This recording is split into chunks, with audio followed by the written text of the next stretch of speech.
بالله من الشيطان الرجيم بسم الله الرحمن الرحيم وما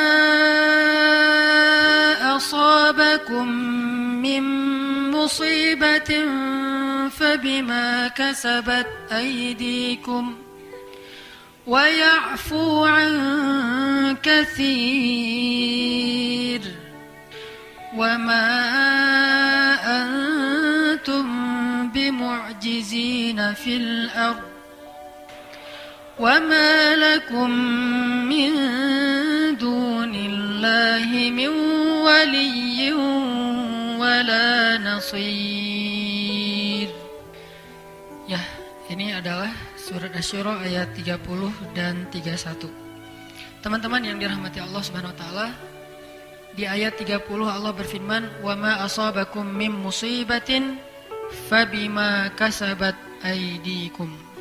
Tidaklah kalian ditimpa dengan satu musibah kecuali itu karena dosa kalian sendiri.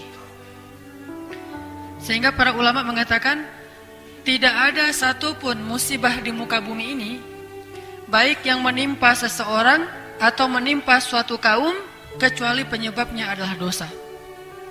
Gak ada satupun musibah, baik yang besar, bahkan yang paling kecil sekalipun, terjadi atau menimpa seseorang dan suatu kaum, kecuali penyebabnya adalah dosa. Sampai para ulama bilang, kalau misalnya saya, kata ulama, melihat dosa saya itu pada diri istri saya, kecuali gak punya istri ya, ngelihatnya kepada, jangan istri orang, bahaya. Saya melihat dosa pada diri istri saya. Contohnya gimana? Kalau misalnya ada kejadian atau istrinya ngambek, ada percekcokan rumah tangga, maka mereka akan mengatakan bahwa penyebab dari percekcokan itu adalah dosa. Bisa dosa suami, bisa dosa istri, bisa dosa kedua-duanya. Yang pasti dosa aja tuh. Sehingga ketika ada masalah dengan pasangan, ulama yang ahli hikmah akan banyak bertaubat dan beristighfar. Karena tidak terjadi suatu ketidaknyamanan kecuali penyebabnya adalah dosa.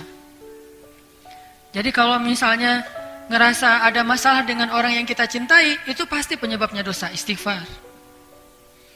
Terus ulama juga bilang, saya kadang melihat dosa itu ada pada diri anak saya. Gimana ceritanya? Setiap kali anaknya merasa tidak mau mendengar nasihat orang tuanya, pasti orang tuanya akan mengatakan ini mungkin karena dosa saya, astagfirullahaladzim, astagfirullahaladzim. Tidak mungkin seorang anak itu jadi keras kepala kecuali karena dosa. Bisa dosa anak, bisa dosa orang tua, bisa dosa dua-duanya. Terus mereka juga bilang, saya melihat dosa saya pada rumah saya. Jadi bagi mereka kalau atap rumah bocor, itu penyebabnya dosa. Sampai segitunya teman-teman. Atap rumah bocor, astagfirullahaladzim. Lampu mati, astagfirullahaladzim. Air nggak keluar, astagfirullahaladzim. Banyak tikus, astagfirullahaladzim. Pokoknya semua masalah yang kita alamin, sekecil apapun. Kalau buat cewek mungkin pas lagi pakai jilbab gitu, terus ketusuk jarum pentul dikit, kegores bawah sini, wah astagfirullahaladzim. Jangan-jangan saya terlalu banyak ya editan. Jangan-jangan saya kebanyakan editan. Akhirnya Allah kasih tanda, ini tanda ngedit misalnya ya. Tapi kalau ngeditnya buat suami, teteh-teteh, itu hukumnya sunnah muakkadah, sangat dianjurkan. Jadi sebelum suami pulang tuh ngedit dulu, sensor, wah ada jerawat, pakein apa, salon pas gitu.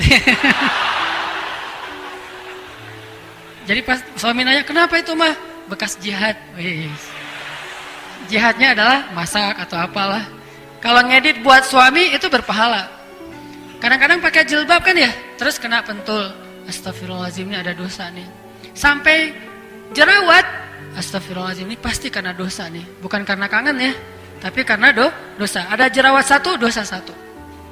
Dan ulama juga bilang, saya melihat dosa saya itu pada hewan ternak. Jadi kalau mereka lagi merah susu hewan ternaknya, mereka akan memperhatikan kalau air susunya lebih sedikit dari yang biasanya, pasti penyebabnya karena dosa. Karena para ulama itu sadar betul, dosa sangat erat hubungannya dengan kehidupan kita. Ngefek banget tuh. Sedikit kita bikin dosa, pasti akan terjadi dalam kehidupan kita sesuatu yang tidak nyaman. Wa ma asabakum min musibah, terus fabima kasabat aydikum, pasti karena dosa-dosa.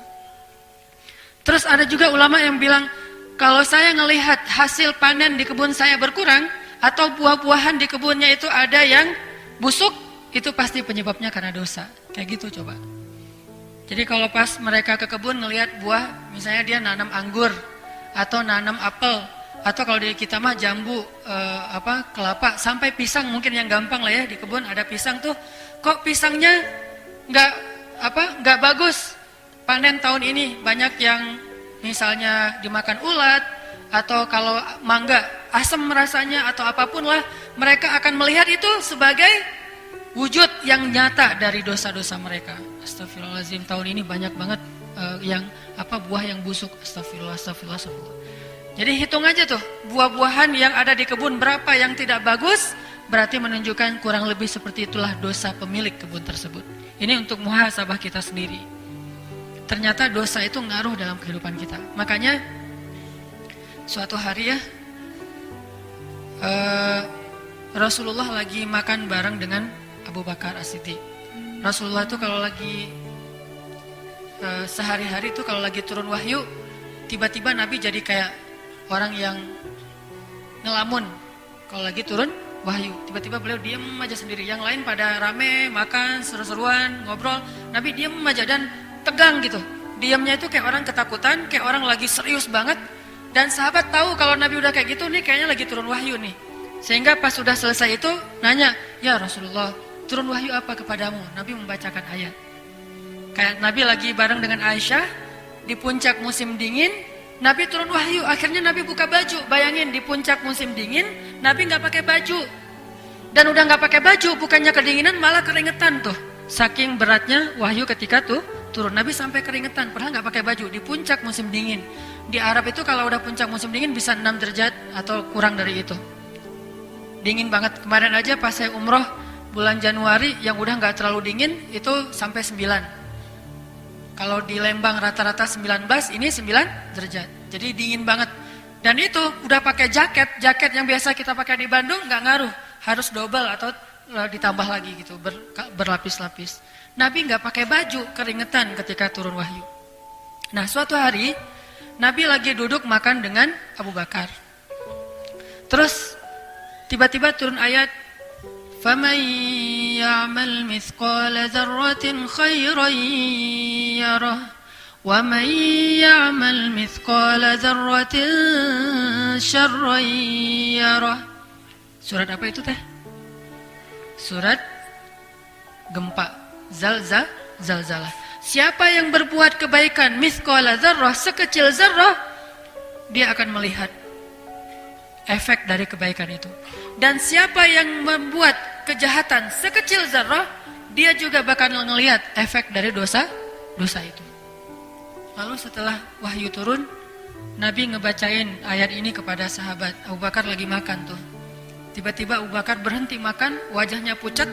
Terus Abu Bakar bertanya, "Ya Rasulullah, kalau kita buat dosa sekecil apapun, kita akan melihatnya langsung?" Kata Nabi, "Ya, wahai Abu Bakar. Bagaimana ngelihatnya ya Rasulullah?" Kata Rasulullah, "Setiap kali kamu mendapatkan keburukan dalam hidupmu, itu adalah wujud dari dosa-dosa."